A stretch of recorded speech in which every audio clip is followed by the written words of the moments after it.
The dogs are ready for bed. It's just a peaceful night here. Get ready to go to bed myself. What the fuck is that? What? Oh, God! Fuck!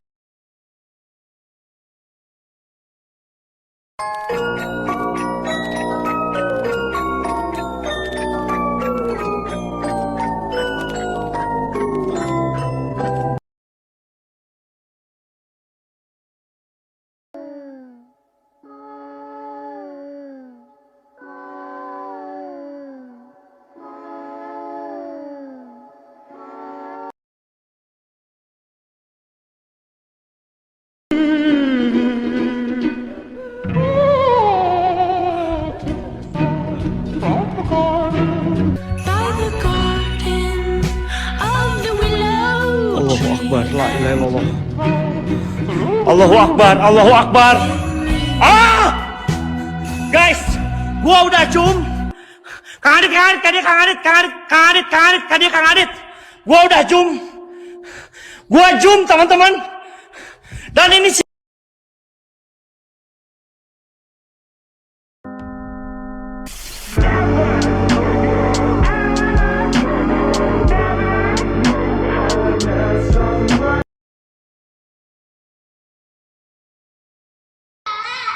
Okay, this is Nico having a temper tantrum, getting ready for a show, and now she just said, "Why are you crying?"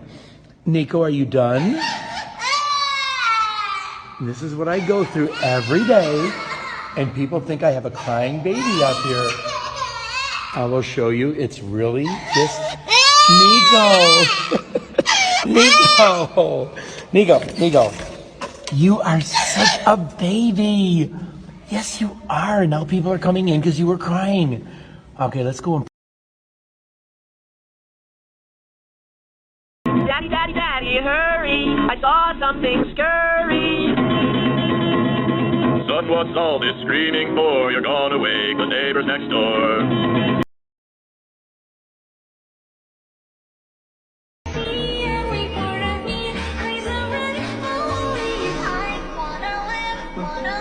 Ma.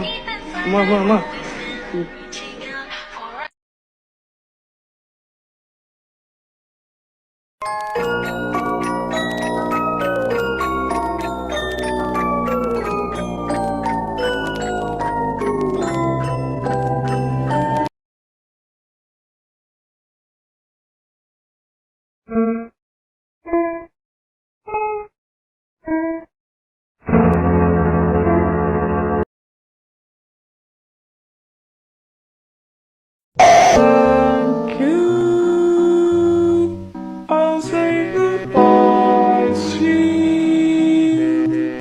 poet.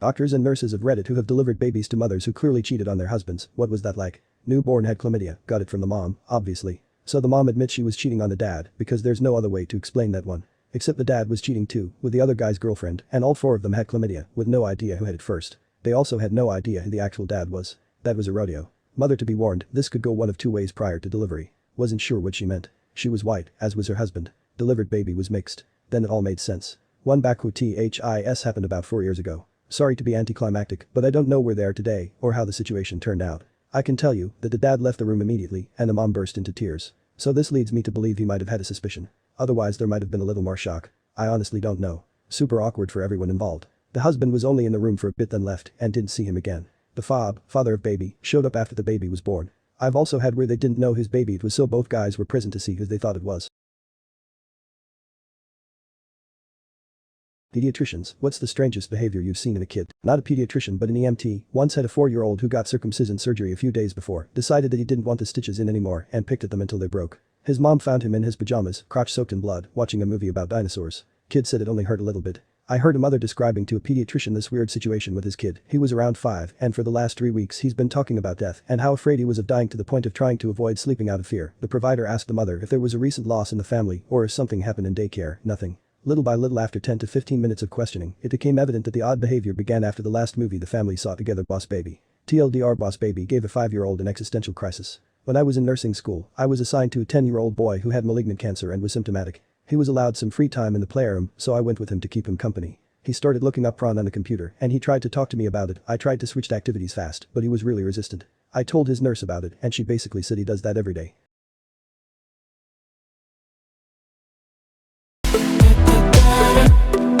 What you think about us?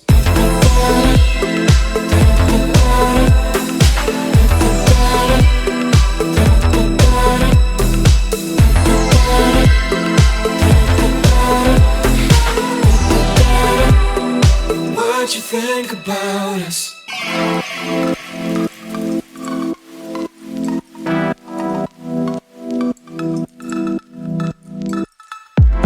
It feels like a summer breeze.